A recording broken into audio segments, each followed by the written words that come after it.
Hello students, I am Anannya Bhattacharya. I am from PrepMed and today we are going to start the chapter or rather the topic dimension of physical quantities. We got few doubts regarding this topic and that is the reason that today I am here to discuss the topic. So let us begin. First we need to know what is the dimension. The dimension of the physical quantity is the power to which the base quantities need to be raised to express a particular physical quantity. Let us understand with an example. Say we are taking the example of volume. So in case of volume, we can find the dimension of volume like it is, we can write this is length into breadth into height. Actually, this length, breadth and height both are length, so we can write it as length cube. So in this case, we can write the dimension of volume as L cube. And the third bracket only shows the dimension of a particular quantity. So if you write like this, say volume, we are writing or representing as V. So as we can write this like that, so we are only representing the dimension of this volume. So in this case, we can directly write this volume, dimension of this volume, that is equivalent to what? This L cube. That means this is the power. This is the power to which the base quantity, that is the length, is raised to represent the volume. So we know that this is the base quantity. Base quantity means it also known as fundamental quantity. So the base or the fundamental quantities are raised so that we can explain a particular physical quantity. Here it is the volume. So we can say the volume possesses the dimension 3 in length. Whereas you can also write down like this, V, that is equivalent to m naught, m to the power 0, L cube and T to the power 0. So in this case, volume possesses 0 dimension in mass, whereas it possesses 3 dimension in length and 0 dimension in time.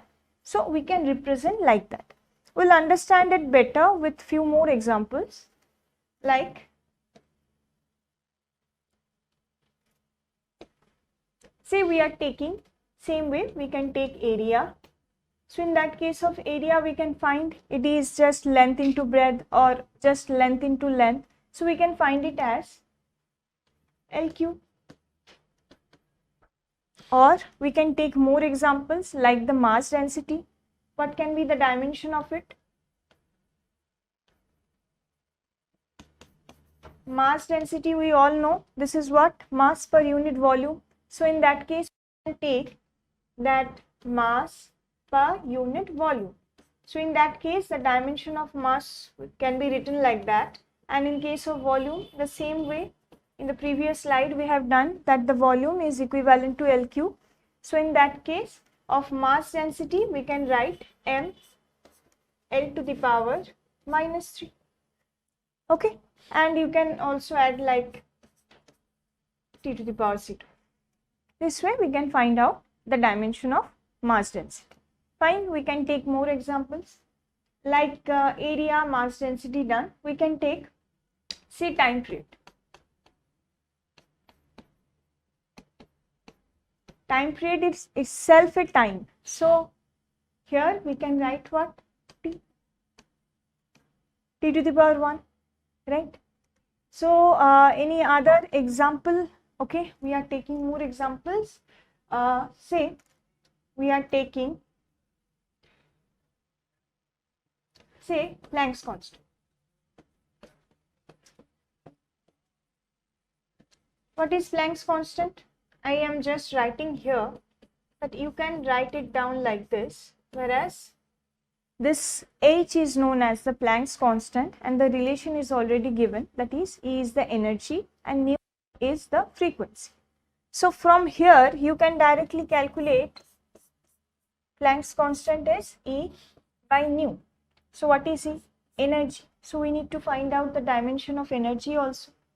So here, in case of energy, first let us find out the energy dimension. Then we can move forward to this one.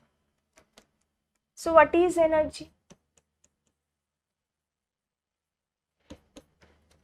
So the energy dimensions are just equivalent to the dimension of work done. Why so? Because we know we are doing some work and then only the energy is storing in it. Say in case of potential energy, if something is placed at the ground and you want to lift the object to a certain height, then in that case what happened? The work done against the gravity is storing in it as the potential energy. So in this case, the energy is what? Just the work done against the gravity. So it is dimensionally equivalent to work done. So in this case, we are writing work done and energy are dimensionally same. Fine. So what is work done and what can be the dimension of it? This is just the force into displacement. Say we are writing like this, force into displacement.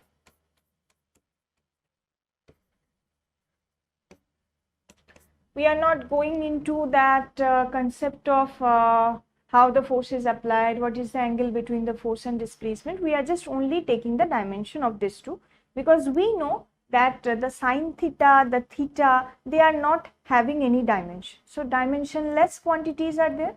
So that is why we are taking this Fn, force into displacement.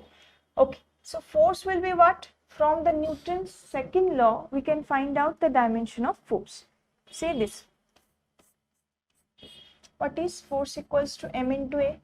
Ma is what? Ma is mass into acceleration.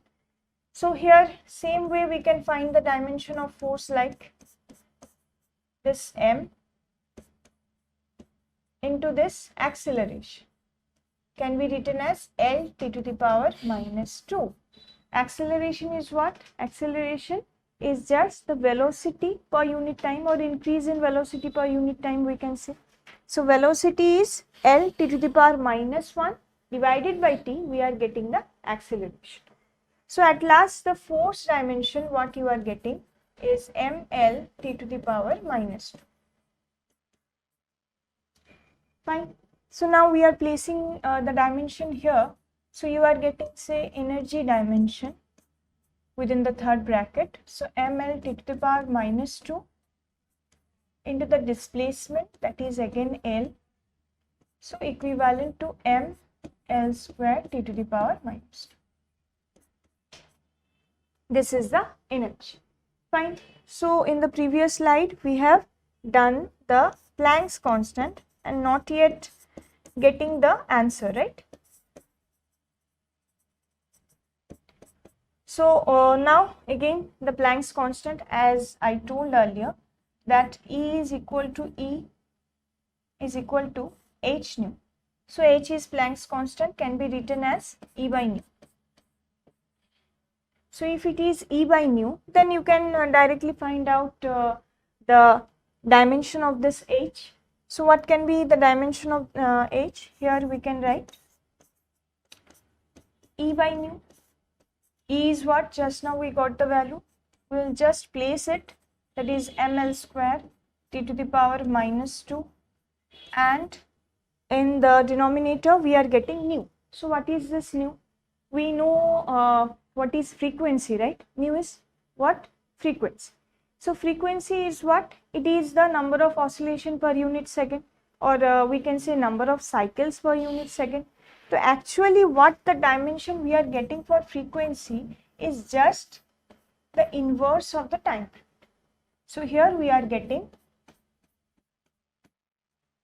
t to the power minus 1. We are just placing the value here.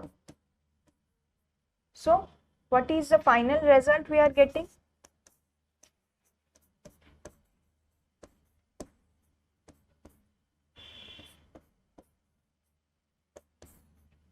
So for Planck's constant, we are getting here m L square t to the power minus 1.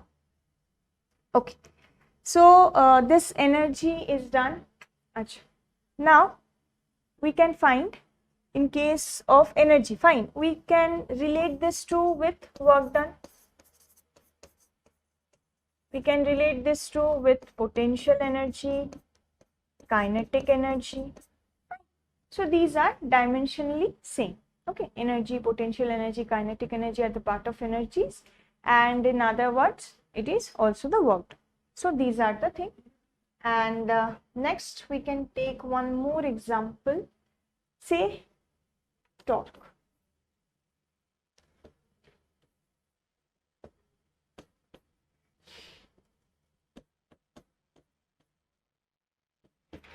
Torque. It is just similar. What is torque? Torque is just the rotational analog of force. Okay. So here also we'll get what? The force into the perpendicular distance from the application of force to the pivot point. That means here also we are getting what? Force into the distance only. So it is also the distance. If you are writing, then R and F is there. We know what is F. Just now we have calculated ml t to the power minus 2, and the R, that is L.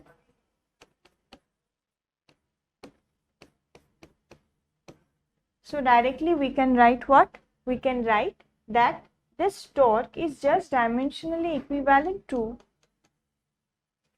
energy and work. Okay. So today up to this, I hope you have solved all your doubts related to this dimension. Thank you.